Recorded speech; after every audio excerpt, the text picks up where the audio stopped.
उनके प्रति सम्मान व्यक्त करने के लिए जब पूरे देश ने दिए जलाए या फिर थाली बजा करके उनका सम्मान किया, तब भी आपने देखा होगा अकेले अपने घर में वो दिए जलाती हुई नजर आई, थाली बजाती हुई नजर आई। ऐसा कोई भी क्षण हो जब राष्ट्र के साथ खड़े होना है, अपनी एक नागरिक के तौर पर भी अपनी जो जिम्मेदारी है उसका निर्वहन करना, उनकी माताजी दिखी।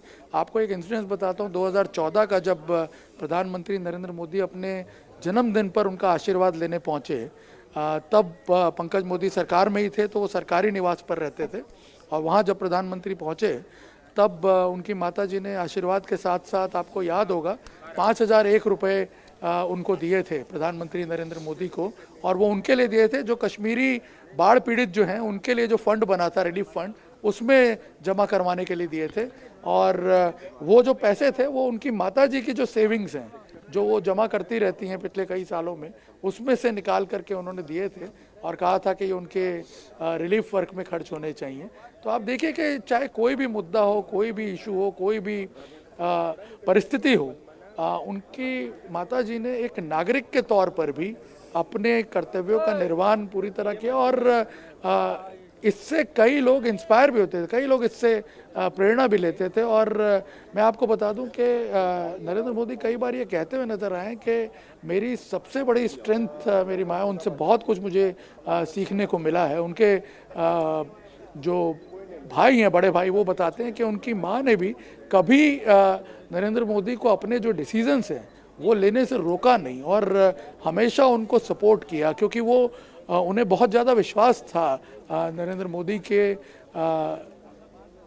काम करने की पद्धति में, उनकी सोच में, और जिस तरह से वो बचपन में बिहेव कर रहे थे, जिस तरह से वो जब ग्रो कर रहे थे बचपन में, और जो घटनाएं होती थी उसको देखते हुए उनकी माँ को ये लगता था कि ये सच में कुछ अलग करेंगे लाइफ में। इनफैक्ट उनके भाई बताते भी हैं कि उनकी माँ कई बार ज्योतिषियों के पास उनकी कुंडली भी ले जाती थी, पूछती थी कि क्या इसके भविष्य में लिखा हुआ है।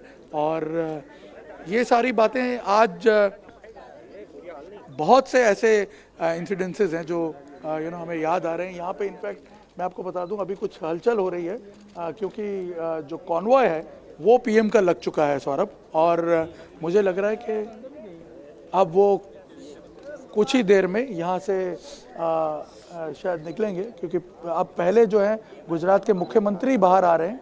मुख्यमंत्री भी यहाँ पर थे, अंतिम विधि में पहुँचे थे, और परिवार ने अब हाथ जोड़ करके सबको विदाई दिया। उसके बाद गुजरात के मुख्यमंत्री पहले जो हैं वो निकले हैं, और गुजरात के कुछ और मंत्री जो हैं उनके साथ यहाँ पे हम देख रहे हैं कई एमएलएज हैं गुजरात के, जो अभी नवनिर्वाचित एमएलएज हैं वो यहाँ से बाहर निकल रहे हैं, क्योंकि अंतिम विधि के बाद परिवार ने सबका धन्यवाद करते हुए हाथ जोड़ करके उन्हें यहाँ से विदाई लेने के लिए कहा है।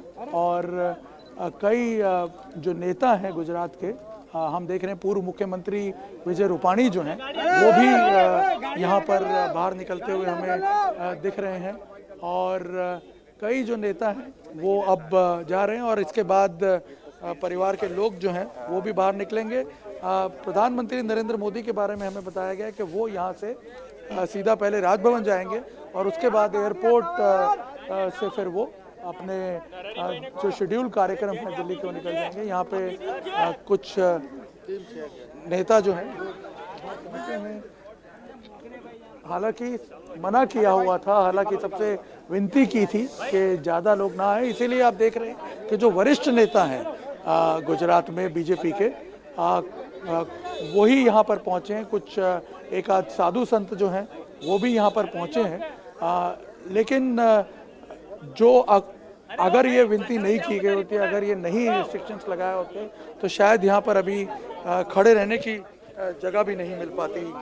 सौरभ, यहाँ पे जिस तरह का मैं जानता हूँ नरेंद्र मोदी को लेकर के और उनकी माता को लेकर के जो लगाव है लोगों के मन में, क्योंकि हमने देखा है कि जब प्रधानमंत्री बने नरेंद्र मोदी, उसके बाद कई लोग, आप यकीन नहीं मानेंगे, कई लोग देश के दूसरे भागों से यहाँ पे आते थे उनकी माँ से मिलने के लिए, अलग अलग जगहों से। इनफैक्ट हमने देखा निर्णय एक अपडेट देवेंद्र के पास है प्रधानमंत्री के यहाँ से आगे के कार्यक्रम को लेकर के, चूंकि अब ये सभी लोग सोच रहे होंगे कि उनकी माताजी के अंतिम संस्कार के बाद, और ये भी खबर है चूंकि पीएमओ के ट्विटर हैंडल से ये ट्वीट किया गया है कि उनके जो आज के ऑफिशियल कार्यक्रम थे कोलकाता जाने में, जिसमें जाना शामिल था, उनमें वो वर्चुअली शामिल होंगे। तो वो तो अब कोलकाता तो नहीं जा रहे हैं, तो फिर वो कहाँ रहेंगे? अहमदाबाद में ही रहेंगे सौरभ। अहमदाबाद में राजभवन से ये वीडियो कॉन्फ्रेंसिंग होगी और बैठक का जो समय है उस समय में भी कोई बदलाव नहीं किया गया। तकरीबन 11 बजे का वो बैठक का समय है, 11 से 11:15 के बीच में।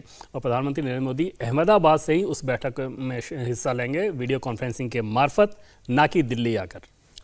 तो यहाँ से मतलब यहाँ का अपना यहाँ के अब कार्यक्रम के बाद सीधे प्रधानमंत्री नरेंद्र मोदी वहाँ पे गांधीनगर में राजभवन जाएंगे और राजभवन में ऑलरेडी वीडियो कॉन्फ्रेंसिंग की व्यवस्था कर ली गई है। और वहाँ पे क्योंकि 2 डेवलपमेंट के बड़े प्रोजेक्ट्स थे, मतलब एक तो रेलवे को लेकर, दूसरा गंगा को लेकर, दोनों से हम जानते हैं कि पीएम नरेंद्र मोदी काम को लेकर कितनी ज़्यादा संजीदगी दिखाते रहे हैं। तो उन्होंने ये खास निर्देश दिया था कि पारिवारिक वजह से मुझे वहाँ जाना पड़ रहा है, लेकिन इस बैठक में मैं शिरकत करूँगा और बैठक बिल्कुल भी टाली नहीं जाए और जो शेड्यूल था उसी शेड्यूल को फॉलो किया जाए। तो अब से थोड़ी देर के अंदर जब यहाँ से हो जाएगा तो प्रधानमंत्री नरेंद्र मोदी निकलेंगे और लगभग 11 बजे के आसपास वो बैठक शुरू होगी। वैसे परिवार में जब कोई ऐसे कोई निधन होता है तो आमतौर पर उसके बाद भी परिवार जो है बैठता है और भी कई आयोजन होते हैं।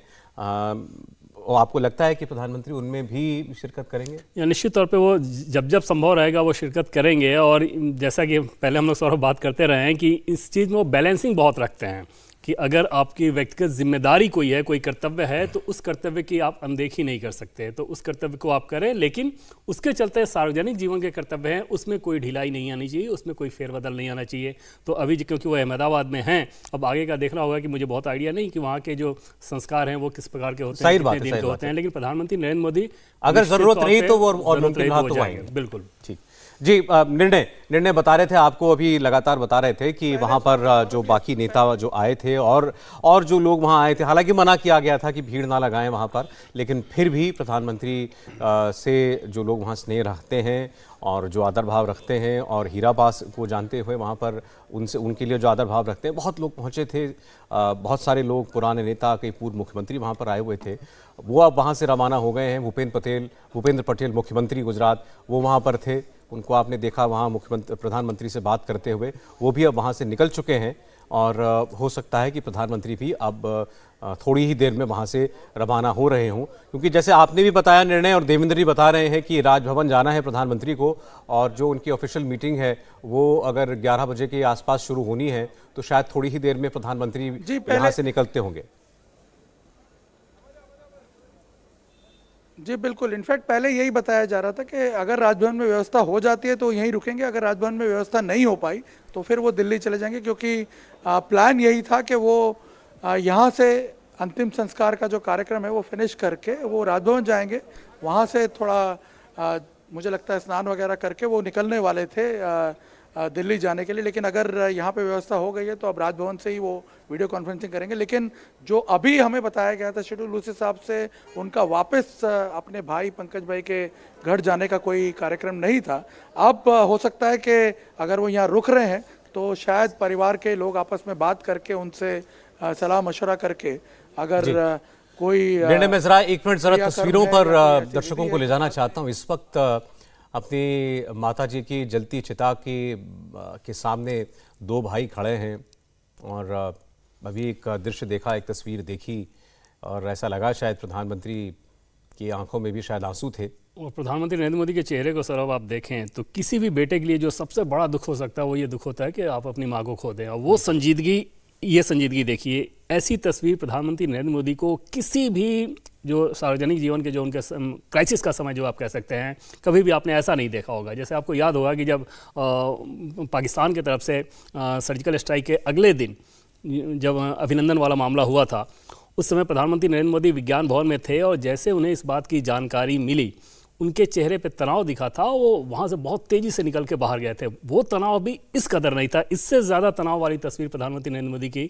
हमने कभी नहीं देखी, और वो समझा भी जा सकता है कि ये तस्वीर आप देखिए, इस तस्वीर से ऐसा लग रहा है कि बिना कुछ कहे वो सब कुछ कह रहे हैं। और वो सारी चीज़ें जो कि जैसे जब जन्मशती हुआ था उनकी माँ का, उस समय जिन भावनाओं को उन्होंने व्यक्त किया था, वो सारी चीज़ें समझा जा सकता है कि किस स्वाभाविक तौर पर आज उनके दिले दिमाग को आंदोलित कर रही होंगी। एक अकेलापन सा भी मतलब आपके सर से जब एक अभिभावक का चेहरा उठता, उन्होंने पहले अपने पिताजी को खोया, कम उम्र में खोया, और उसके बाद अब माता का साया जाना। बिल्कुल, और एक इमोशनल बॉन्डिंग जिसे कह सकते हैं कि मुझे लगता है कि प्रधानमंत्री नरेंद्र मोदी का एक खास जो इमोशनल वीक पॉइंट जिसे अगर आप कहें तो माँ के अलावा शायद कोई नहीं रहा हो। और कम से कम ऐसा समझ में नहीं आता कि माँ के अलावा कोई ऐसी और भी जगह है जहाँ पे इमोशनली थोड़ा सा वो कमज़ोर पड़ते हों। और उस लिहाज से माँ का खोना निश्चित तौर पे आज प्रधानमंत्री नरेंद्र मोदी को बहुत बुरी तरह से आंदोलित कर रहा होगा। लेकिन अपनी भावनाओं को पे वो कितना नियंत्रण रखते हैं, बहुत कम ऐसे मौके आते हैं जब उनकी भावनाएँ सार्वजनिक तौर पर भी दिख जाएँ। आज भी आप देखें कि इस संकट की घड़ी में, इस दुख की घड़ी में उनके भीतर कितना कुछ चल रहा होगा समझा जा सकता है। बावजूद इसके अपने इमोशन को उन्होंने ये बहुत हद तक कंट्रोल में रखा है, लेकिन चेहरे जो है वो बता रहे हैं कि अंदर क्या कुछ चल रहा होगा। ये तस्वीर तो वाकई बहुत गजब की है। ये तस्वीर है जिसका आपने जिक्र किया, और इसके बाद जब केवल दो भाई आपस में बात करते दिखाई देते हैं, नरेंद्र मोदी और सोम भाई मोदी, और देखिए इसमें बड़े भाई जो हैं, सबसे बड़े बेटे हीरा बाके, वो भावुक हो रहे हैं, और उसके बाद परिवार के ही एक शायद हीरा बाके पौत्र जो हैं वो आते हैं, वो ढांढस बंधाते हैं। देखिए किस तरीके से। और आमतौर पे मूल्यों के हिसाब से सौरभ अगर इस चीज़ को समझें कि कोई भी बच्चा बचपन से जिसने अपनी माँ को संघर्ष करते हुए देखा है, आज वो इतना सक्षम व्यक्ति है, बावजूद इसको उन्होंने उसको इस रूप में नहीं देखा कि वैभव और विलासता की सारी चीज़ें मुझे अपनी माँ के लिए कर देनी है। जैसे गांधीनगर के जिस फ्लैट में अपने उनके छोटे भाई के साथ वो रहती थी, बहुत सामान्य सा फ्लैट है। और प्रधानमंत्री नरेंद्र मोदी जब गुजरात के मुख्यमंत्री थे तो, या देश के प्रधानमंत्री बने तो, चाहते तो वहाँ पे पैलेस खड़ा कर सकते हैं बहुत आसानी के साथ, और वो सब कुछ बहुत ईमानदारी के पैसे से होगा, क्योंकि इनकी अपनी जो सैलरी मिलते रही है उस सैलरी तक को ये दान कर देते हैं और जनसेवा के लिए। उस लिहाज से आप अंदाज़ा लगाइए कि उस बेटे के भीतर भी मूल्यों के लिहाज से कितना उच्च स्तर होगा कि उन्होंने अपनी सोच को इस रूप में कन्वर्ट नहीं किया कि बचपन में मैंने अपनी माँ को आर्थिक चुनौतियों से संघर्ष करते हुए देखा है, तो अब जब मैं सक्षम हूँ तो इन सारी चीज़ों को उनके लिए बहुत ज़्यादा पेश कर दूँ, बल्कि जो मूल्य थे वो मूल्य आखिर तक वैसे ही जारी रहे। और यहाँ पे नरेंद्र मोदी को बाकी नेताओं की तुलना में ये चीज़ उन्हें बहुत अलग, बहुत खास करती है। आप पूरे देश के नेताओं को उदाहरण उठा के देखें तो आपको उसमें ऐसे अनेक उदाहरण देखेंगे कि कैसे परिवार के लोग स्टेटस का इस्तेमाल करके, उस प्रभाव का इस्तेमाल करके पैसे बनाते हैं, खुद पैसे बनाते हैं, उसका प्रदर्शन भी करते हैं। लेकिन यहाँ पर एक व्यक्ति ऐसा है जो कि इतने पावरफुल पोजीशन में रहा। गुजरात जैसे संपन्न राज्य में अगर आप लगभग 2 दशक तक मुख्यमंत्री रहे हो, उसके बाद और देश के प्रधानमंत्री रहे हो, और वहाँ रहने के बावजूद अगर आपका परिवार उसी सामान्य तरीके से जी रहा है तो ये चीज़ बहुत ख़ास है। और इसके लिए नरेंद्र मोदी को कुछ भी करने की ज़रूरत नहीं थी। अगर वो थोड़ी ढिलाई करते, थोड़ा सा अगर उस सोच में जाते, तो वहाँ पे इतने लोग थे जो इन सारी चीज़ों के लिए बहुत आसानी से मुहैया करा सकते थे।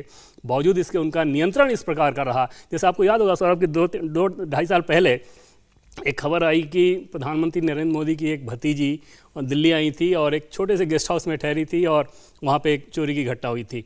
अंदाज़ा लगाएं कि देश के प्रधानमंत्री की परिवार की बच्ची को यहाँ दिल्ली आ रही है, कितना आसानी से कोई भी शानदार 5 स्टार होटल, कोई भी शानदार गेस्ट हाउस या कोई भी किसी का भी बड़े व्यक्ति का घर उपलब्ध हो सकता था। बावजूद इसके किराए पे छोटे से गेस्ट हाउस में वो 2 दिन के लिए स्टे कर रही हैं। तो ये सारी चीज़ें बताती हैं कि सार्वजनिक जीवन में जिन मूल्यों की बात प्रधानमंत्री नरेंद्र मोदी करते हैं, परिवार में उसको उसी सख्ती के साथ लागू करते हैं और परिवार भी उसी ईमानदारी के साथ उसे फॉलो करता है। नहीं, बिल्कुल। और इस परिवार की हर चीज़, हर मूल्य, आप कह रहे हैं हर वैल्यू जो है, बिल्कुल आपको अपने आसपास जैसा आप देखते हैं वैसी आपको दिखाई देती है। बिल्कुल एक सामान्य मध्यम वर्गीय परिवार जैसे जीता है वैसे आपको दिखाई देती है, कहीं आपको कोई चकाचौंध दिखाई नहीं देती। और सबसे विशेष बात जो आपने जितनी बातें बताई हैं, निर्णय जितनी बातें बता रहे हैं, जो बात इस परिवार को सबसे अलग करती है वो ये कि कोई व्यक्ति, प्रधानमंत्री, कोई मूल्यवान व्यक्ति जो ऊंचे पद पर पहुंच गया, वो अपने मूल्य निर्धारित कर ले, अपने लिए ये बाउंड्री निश्चित कर ले कि मैं कि अपने परिवार में किसी व्यक्ति को कोई लाभ नहीं पहुंचाऊंगा। ये तो फिर भी समझ में आता है। कोई परिवार अपने लिए ये बाउंड्री निश्चित कर ले कि मैं अपने भाई से कोई लाभ नहीं लूंगा, कोई माँ ये निश्चित कर ले कि मैं अपने बेटे से अपने किसी बच्चे को कोई लाभ नहीं लेने दूंगी, ये अपने आप में बड़ी विलक्षण बात है। और ये इस परिवार ने किया है। अभी बता रहे थे जैसे कि भाई जो हैं, छोटे भाई, वो सरकारी सेवा में हैं, एक ट्रांसफ़र कराना कि बड़ी सामान्य सी बात हो सकती है किसी के लिए भी, लेकिन वो भी कि ये बात मुख्यमंत्री रहते नरेंद्र मोदी को सोचनी भी ना पड़े कि छोटे भाई ने ये सिफारिश ना कर दी हो कि मेरा ट्रांसफ़र जो है वो अहमदाबाद हो जाए। सिफारिश की है, ये तो विचार ही नहीं है, ये उनको सोचना भी ना पड़े कि सिफारिश की होगी शायद। ये अपने आप में बहुत बड़ी बात है। वाकई सौरभ, और आसक्ति का आलम ये रहता है और उसको इम्प्लीमेंट करने का आलम ये रहता है, जैसे आज भी प्रधानमंत्री नरेंद्र मोदी के पीएमओ के दफ्तर में उनके इर्द गिर्द के जितने भी लोग हैं सौरभ, उनमें से एक भी व्यक्ति ऐसा नहीं है कि अगर आपकी बगल से गुजर जाए तो उसके आभा मंडल से आपको ये लगे कि हाँ ये कोई बहुत बड़ा व्यक्ति है। ना ही किसी भी मामले में वो अपने किसी प्रभाव का इस्तेमाल करना चाहते हैं। जैसे प्रधानमंत्री नरेंद्र मोदी की जो कोर टीम है, उस कोर टीम में जो 6-7 लोग हैं, वो सारे के सारे इतने सामान्य हैं जिसकी कल्पना भी नहीं की जा सकती, और छोटी से छोटी चीज़ के लिए भी अपने इस प्रभाव का वो इस्तेमाल नहीं करते। जैसे अगर वो एयरपोर्ट जाएं तो वो उसी कतार में खड़े रहेंगे जहाँ पे बाकी सामान्य लोग खड़े रहते हैं। किसी हॉस्पिटल में अगर वो जा रहे हैं तो उसी कतार में खड़े रहेंगे जहाँ बाकी सामान्य लोग रहते हैं, और कहीं भी ये दिखावा करने की कोशिश नहीं करते कि वो पीएमओ के साथ हैं, पीएमओ के अधिकारी हैं, पीएम की टीम में हैं, पीएम के खासम खास हैं। अगर कोई सामने वाला जिक्र भी कर दे तो बहुत सख्ती के साथ उसे वो टाल कर और उस बात को अवॉइड करके आगे बढ़ने की कोशिश करते हैं। ये प्रधानमंत्री नरेंद्र मोदी की जो कार्य संस्कृति है, अब समझा जा सकता है कि अगर परिवार उसी तरीके से जी रहा है तो बाकियों के लिए भी वो मानदंड कैसे होंगे। लेकिन जिस तस्वीर का आपने जिस ओर इशारा किया, इस तस्वीर की ओर, प्रधानमंत्री की तस्वीरों की बहुत चर्चाएं होती हैं, उनकी मुद्राओं की बहुत चर्चाएं होती हैं, बॉडी लैंग्वेज के बारे में बहुत हम लोग बात करते हैं। बहुत सारे मौके आए हैं जब वो एकाकी दिखाई देते हैं, लेकिन हर बार शायद कभी किसी उधेड़बुन में हो, किसी राजनीतिक उधेड़बुन में हो। अभी आपने जिक्र किया जैसे कभी कोई मौका ऐसा आया जब किसी देश के साथ हमारी कोई संबंध थे, वो किसी ऐसे मौके पर थे जहां बहुत टेंशन की सिचुएशन थी। लेकिन ये एक ऐसा मौका है जब एक बेटे ने अपनी माँ को खोया है और वो देख रहा है सामने अपनी माँ की चिता को जलते हुए। क्या विचार मन में उमड़ रहे होंगे। इस वक्त कोई भाव नहीं है कि वो देश का प्रधानमंत्री है, दुनिया का इतना बड़ा नेता है, उसके सामने जो है इतनी बड़ी सत्ता है, इतनी बड़ी ताकत है, उसके एक वाक्य पर क्या हो जाता है देश में, उसकी एक कलम से कितने किस्मत तय हो जाती हैं, करोड़ों का भाग्य तय हो जाता है। कोई विचार इस वक्त उसके मन में नहीं है, सिर्फ ये कि उसने आज अपनी माँ को खो दिया है किसी आम बेटी की तरह। तो आज नरेंद्र मोदी इस लम्हे में, इस क्षण में सिर्फ एक बेटे हैं, हीराबा उनकी माँ, जिन्होंने उनको जन्म दिया, जिन्होंने उनके जीवन को गढ़ा, वो आज नहीं रही, जिनको वो अपने जीवन की प्रथम गुरु मानते हैं। और ये बात उन्होंने खुद कही, हम इसकी चर्चा पहले कर चुके हैं कि कैसे एक विषय में उन्होंने ये चाहा कि अपने सभी गुरुओं का वो आदर करें, और उसमें उन्होंने अपनी माताजी को आमंत्रित करना चाहा। उनकी माताजी ने मना कर दिया उस कार्यक्रम में जाने से।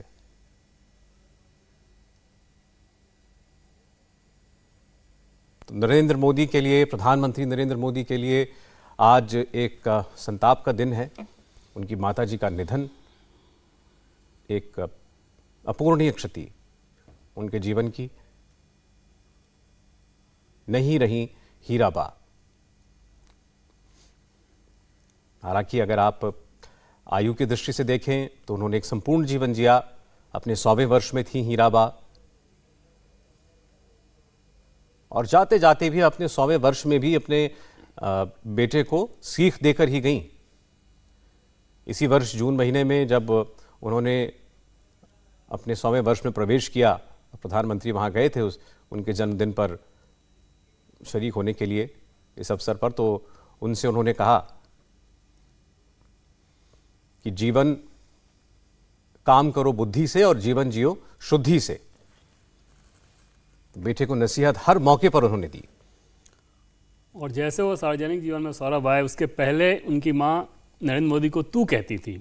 जब वो सार्वजनिक जीवन में आ गए उसके बाद उन्होंने तमे कहना शुरू किया। तमे का मतलब ये आप कहा जाता है। तो आप समझ सकते हैं कि एक माँ के लिए भी कितना मुश्किल होगा कि जब वो ये कह रही हैं कि अब तू देश का है, तो देश का है, तो अपने आप को भी उन्होंने एक माँ के तौर पे डिटैच कर लिया, पीछे कर लिया, ताकि माँ और बेटे के बीच जो बॉन्डिंग होता है वो सार्वजनिक जीवन के उनके काम में, उनकी जिम्मेदारियों में कहीं कोई बाधा ना पड़ जाए, इसका ध्यान उन्होंने इस कदर तक रखा कि उसके बाद जितनी बातचीत होती थी वो हमेशा तू के बजाय उन्हें तमें कहती थी, मतलब आप कहती थी, मतलब वो एहसास कराती थी कि अब तुम क्योंकि देश के हो तो देश की ही प्राथमिकता हो। और जब उन्होंने कोई बात कही तो उन्होंने ये कहा कि भले ही मेरे शरीर ने तुम्हें गढ़ा है, लेकिन तुम भगवान की देन हो देश की सेवा के लिए। और सबसे पहले उनकी ये माँ थी जिन्होंने उनके नरेंद्र मोदी के इस फैसले पे मुहर लगाई जब उन्होंने कहा कि मैं पारिवारिक जीवन से अलग, परिवार को छोड़ के देश सेवा के लिए निकलना चाहता हूँ, सार्वजनिक जीवन के लिए निकलना चाहता हूँ। और जब उन्होंने इस बात को कहा, जाहिर तौर पे तब किसी को कुछ आइडिया नहीं था कि वो क्या करेंगे, क्या वो मुख्यमंत्री कभी बनेंगे, कभी देश के प्रधानमंत्री बनेंगे। आप सोचिए कि एक तरह से वो एक अंधकारमय भविष्य की तरफ जाने की बात कर रहे थे, फिर भी उनकी मां ने इस बात पर मुहर लगाई। प्रधानमंत्री नरेंद्र मोदी ने यह बताया था कि उनके पिताजी इस बात को लेकर, फैसले को लेकर पहले सहमत नहीं थे, बाद में वो सहमत हुए, लेकिन एक मां जिसके लिए सबसे बड़ा मुश्किल ये फैसला हो सकता है कि उनका अपना बेटा ये कहे कि अब वो परिवार से दूर सार्वजनिक जीवन के लिए जाना चाहते हैं, लेकिन उन्होंने इस बात पर मुहर लगाई। तो जब नरेंद्र मोदी इस बात को कहते हैं कि उनके व्यक्तित्व को गढ़ने में उनकी माँ का सबसे ज़्यादा रोल रहा, अनेक उदाहरण ऐसे हैं जिनसे इस बात को समझा जा सकता है कि वाकई आज नरेंद्र मोदी जिस रूप में दिख रहे हैं उसके पीछे अगर किसी का सबसे बड़ा त्याग है तो उस माँ का त्याग है जो कि आज उन्हें छोड़ के जा चुकी हैं। लेकिन निश्चित तौर पे उन मूल्यों को देके गई हैं जिन मूल्यों के आधार पे नरेंद्र मोदी, आप देखें कि देश में जिस प्रकार से लोग उनको प्यार करते हैं, वो सारी चीज़ें उन्हीं मूल्यों के चलते हैं, उसी व्यक्तित्व के चलते हैं जो जिस व्यक्तित्व को लेके उनकी माँ ने उन्हें समझाया, उस व्यक्तित्व को गढ़ा। अनेक फैसले ऐसे रहे हैं जब आज उन सारे फैसलों को याद किया जाए और समझा जाए तो समझ में आता है कि उसका जो मूल है वो मूल उसी झोपड़पट्टी वाले घर में है जो कि बचपन में नरेंद्र मोदी ने अपनी माँ को देखते हुए, संघर्ष करते हुए, सेवा, त्याग, तपस्या, इन मूल्यों को समझते हुए, ईमानदारी की बात समझते हुए, इन सारी चीज़ों को समझते हुए अपना बचपन गुजारा और फिर उसके बाद उन्हीं मूल्यों के आधार पर अपने सार्वजनिक जीवन को जिया। जो व्यक्ति इतने सालों से, 2 दशक से ज़्यादा समय से इतने प्रभावशाली पद पे हो, उसके बावजूद उसके ऊपर एक दाग ना लगे, अंदाज़ा लगाया जा सकता है कि किस कठोर अनुशासन के साथ उनके व्यक्तित्व को गढ़ा गया है और उसी अनुशासन के साथ वो अपने काम को करते हैं और उसी डिटैचमेंट के साथ जहाँ पे किसी को व्यक्तिगत फ़ायदे के लिए अपने पोजीशन का इस्तेमाल ना किया जाए, भले ही वो उनका परिवार क्यों ना हो। ये भावना अपने आप में बहुत खास बनाती है नरेंद्र मोदी को और शायद यही वो भावना है जिसके चलते आप देखें तो बाकी राजनीतिक दल चाहे जितनी भी कोशिश करें, अगर नरेंद्र मोदी का काट वो नहीं ढूंढ पा रहे हैं तो उसके पीछे कोई बीजेपी की पॉलिटिक्स नहीं है, बल्कि उसके पीछे नरेंद्र मोदी का अपना व्यक्तित्व है और उस व्यक्तित्व की स्वीकारता है पूरे देश में। और वो व्यक्तित्व जिसने गढ़ा, आज वो उनको छोड़ के जा चुके हैं और समझा जा सकता है कि नरेंद्र मोदी के लिए आज दुख की कितनी बड़ी घड़ी है। हम लगातार बात कर रहे हैं आज नरेंद्र मोदी के बारे में और आप उनसे ज़्यादा आज, बल्कि नरेंद्र मोदी के बारे से ज़्यादा आज हम उनके परिवार के बारे में बात कर रहे हैं। आज हम उनकी माताजी के बारे में बात कर रहे हैं। आज हीराबा नहीं रही, हीराबा ने क्या शिक्षा दी नरेंद्र मोदी को, हम उसके बारे में बात कर रहे हैं, हीराबा के व्यक्तित्व के बारे में बात कर रहे हैं। निर्णय कपूर लगातार अहमदाबाद से आपको बता रहे हैं, मोदी परिवार के बारे में आपको बता रहे हैं और निर्णय नरेंद्र मोदी के विरोधियों ने गाहे बगाहे चुनावों में इस बात को मुद्दा बनाने की भी कोशिश की। मुझे याद है एक बार किसी ने कह दिया था कि नरेंद्र मोदी के परिवार को कौन जानता है, नरेंद्र मोदी के पिता कौन थे ये कौन जानता है। लेकिन शायद वो उस वक्त ये नहीं समझे कि शायद ये कॉम्प्लीमेंट है कि इस परिवार को लोग नहीं जानते, लेकिन नरेंद्र मोदी एक ऐसे परिवार से निकले। अरे इस पर देवेंद्र कुछ कहना चाह रहे हैं, कोई अपडेट भी है शायद देवेंद्र के पास? जी हाँ सौरभ, एक और आपको अपडेट बताएं कि किस प्रकार से कर्तव्यों को लेकर प्रधानमंत्री नरेंद्र मोदी का निर्देश है कि बीजेपी शासित राज्यों के मुख्यमंत्री ने आज जैसे ही उन्हें इस बात की जानकारी मिली, उन लोगों ने कॉल करना शुरू किया और वो आना चाहते थे, लेकिन प्रधानमंत्री नरेंद्र मोदी ने उन सबको ये निर्देश दिया है कि आपका आज का जो भी शेड्यूल है, जो भी काम है, उस काम को जारी रखें। और दूसरी चीज़ कि बहुत सारे केंद्रीय मंत्रियों ने भी इस रिक्वेस्ट को किया कि वो अहमदाबाद आना चाहते हैं। प्रधानमंत्री नरेंद्र मोदी ने उनको भी मना किया है कि किसी को यहाँ आने की ज़रूरत नहीं है। तो देश के प्रधानमंत्री नरेंद्र मोदी जो कि अपने पारिवारिक संकट में हैं, तमाम बीजेपी शासित राज्यों के मुख्यमंत्री और केंद्रीय मंत्रियों को इस बात को लेकर सख्त निर्देश दिया है कि आप अपने दायित्वों को उसी प्रकार से करें जैसा प्रतिदिन कर रहे हैं। यहाँ आने की बिल्कुल ज़रूरत नहीं है, आपकी संवेदनाएं हम तक पहुँच गई हैं और जो काम है आप अपना जारी रखें। मतलब कामकाज कहीं नहीं रुकेगा जो परिवार ने पहले आपने कहा अपील की थी सभी लोगों से कि अपने कर्तव्य जो हैं उनके दिन भर के जो दिनचर्या है उसको वो जारी रखे। अब प्रधानमंत्री ने ये निर्देश दिया है कि जो भी बीजेपी शासित राज्यों के मुख्यमंत्री हैं, मंत्री हैं, किसी को भी अहमदाबाद आने की आवश्यकता नहीं है। वो समझते हैं कि वो आज इस शोक की घड़ी में यहाँ आकर के अपनी श्रद्धांजलि अर्पित करना चाहते हैं उनकी माताजी के प्रति, लेकिन ऐसा करने की कोई आवश्यकता नहीं है और वो अपने काम में लगे रहें। तो ये संदेश प्रधानमंत्री ने दिया है। और अभी जैसे हम बात कर रहे थे परिजनों के प्रति, आपने हर जो भाई है प्रधानमंत्री का कितनी साधारण जीवन व्यतीत करते हैं और उन्होंने अपने जीवन में कभी अपने भाई के मुख्यमंत्री रहते हुए, अपने भाई के प्रधानमंत्री बनने के बाद कभी उनके पद की कभी कोई लेश मात्र भी उपयोग करने की कभी कोई इच्छा नहीं जाहिर की, कभी कोई फायदा उठाने का सोचा भी नहीं। ये आपने हमारे दोनों साथियों से जाना। निर्णय हमारे साथ है। निर्णय, हम ये बात कर रहे थे कि विरोधियों ने इस बात को तंज कसते हुए कई बार कहा कि कौन जानता है नरेंद्र मोदी के परिवार को, लेकिन शायद यही सबसे बड़ी खूबी है। बिल्कुल, और यही सबसे बड़ा कॉम्प्लीमेंट इसलिए भी है कि आप देखिए कि सामान्य तौर पर आप किसी इतने बड़े राजनेता को उसके परिवार की किसी एक्टिविटी को लेकर के या किसी रॉन्ग डूइंग को लेकर के तुरंत टारगेट कर सकते हैं, लेकिन ये एक ऐसा बिरला परिवार है कि जिसके बारे में आप सोचिए विरोधियों ने क्या कभी कोशिश नहीं की होगी जानने की कि ये लोग कैसे रहते हैं, किस प्रकार का जीवन है, क्या ये कोई एक्स्ट्रा फैसिलिटी तो एंजॉय नहीं कर रहे हैं, लेकिन कभी उन्हें कुछ मिला नहीं। मैं आपको एक बहुत इंटरेस्टिंग किस्सा बताता हूँ। आज से कुछ साल पहले, करीब 8-9 साल पहले की बात होगी, नरेंद्र मोदी के बड़े भाई जो सोम भाई मोदी हैं, वो थोड़ा बीमार हुए थे। उनके इनफैक्ट बैक में कुछ पेन था और उनको तुरंत हॉस्पिटलाइज होना पड़ा था इसी यूएन मेहता हॉस्पिटल में। और हमें ये पता चला था उस वक्त, इनफैक्ट मैंने जाकर के मिला भी था और मैंने कोशिश की थी कि इस पर एक स्टोरी करें, लेकिन उन्होंने मना कर दिया था। वो एक जो सेमी स्पेशल वार्ड होते हैं, ट्विन या ट्रिपल शेयरिंग वाले जो वार्ड होते हैं, उसमें वो एडमिट थे, ट्रिपल शेयरिंग वाले वार्ड में, और वहाँ पे उनका इलाज चल रहा था। तब प्रधानमंत्री बन चुके थे, ये इनफैक्ट 2014 के आसपास की बात है ये। और मैंने इनफैक्ट उनसे मिला भी और तब मैंने रिक्वेस्ट भी की थी कि हम इसके बारे में एक स्टोरी करना चाहते हैं, तो उन्होंने मना कर दिया कि नहीं, आप इसके बारे में कहीं किसी से चर्चा भी नहीं करेंगे। मैं एक सामान्य नागरिक हूँ और यहाँ पे आकर के अपना जिस तरह से मेरा इलाज होना चाहिए मैं करवा रहा हूँ, और जो मेरी कैपेसिटी है उसके हिसाब से मैं अपना इलाज करवा रहा हूँ। हालांकि उन्हें ऑफर किया गया था डॉक्टर्स द्वारा कि हम आपको अच्छे रूम की व्यवस्था कर देते हैं, आपको सुपर डिलक्स वार्ड में रख देते हैं, लेकिन उन्होंने साफ तौर पर मना कर दिया। उन्होंने कहा जो फैसिलिटीज़ होती हैं मेरे हिसाब से मैं उसी को अवेल करूंगा और उसी के हिसाब से अपना इलाज करवाऊंगा। और वो करीब 8-10 दिन वहाँ एडमिट भी रहे थे।